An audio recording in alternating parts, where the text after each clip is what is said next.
How's that beautiful boy of yours doing? Adam asks. An obvious attempt to cut through the tension, but I appreciate it. Growing too damned fast, I say. And the more than beautiful wife? More beautiful than ever. Gentlemen!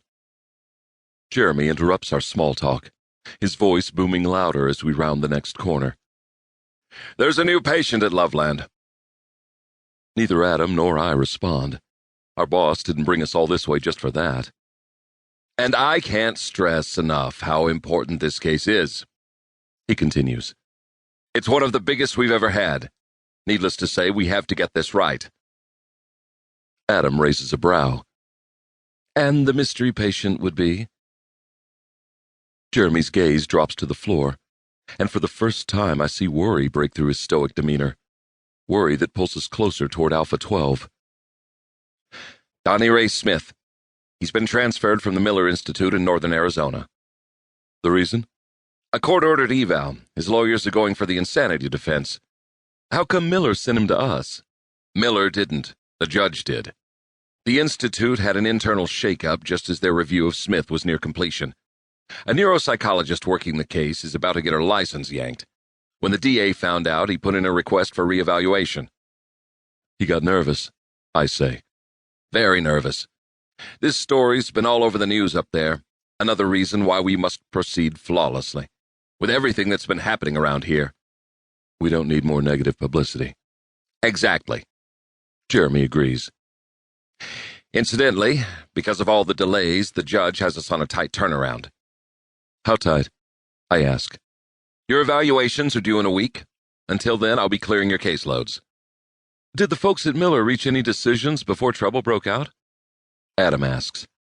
The psychologist's findings were inconclusive, but the neurologist begged to differ. He concluded that Smith is memory malingering. My gaze sharpens on the doors leading into Alpha 12. What's his crime? How many would you like? I'd like as many as you've got. Murder? Jeremy nods once. So many young girls you can count them on two hands. Unfortunately, so far they've only been able to nail him on the last, a 6-year-old. The same age as Devon. Jeremy 86 is my thought. That crime will be your primary focus. As the case widens, more charges will likely come down the pike.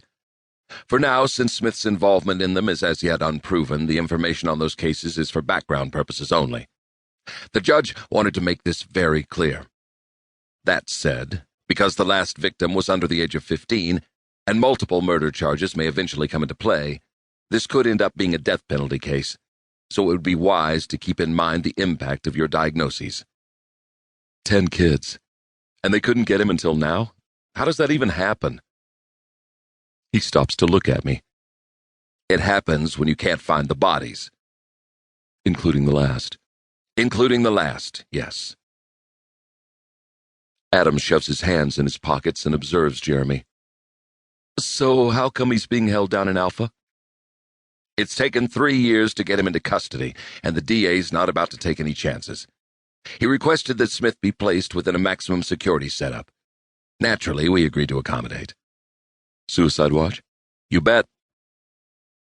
We reach Alpha 12. Jeremy swipes his card through a scanner slot. The door responds with a sharp, motorized click. When it opens, sounds roar out. The kind that can penetrate marrow. The kind that few people, if they're lucky, ever have to hear. Ululating, wordless lamentations. Shrill cries of base terror. Cackling, eerie laughter from men who would not only rather murder you than look at you, but also do it in the most heinous and barbaric ways their depraved minds can imagine. We step out onto the floor. A row of doors faces us on both sides, each punctuated by a steel-gridded window. I see fingers and faces, all eyes aimed directly at us. I see expressions that run the gamut from glazed to goofy, maniacal to menacing, and the rest just plain mad. Hurry up! An urgent whisper sounds from behind me. I turn my head and find Stanley Winters staring at me with pleading distress. What the hell are you waiting for? He asks. Time is running out. I look at him calmly.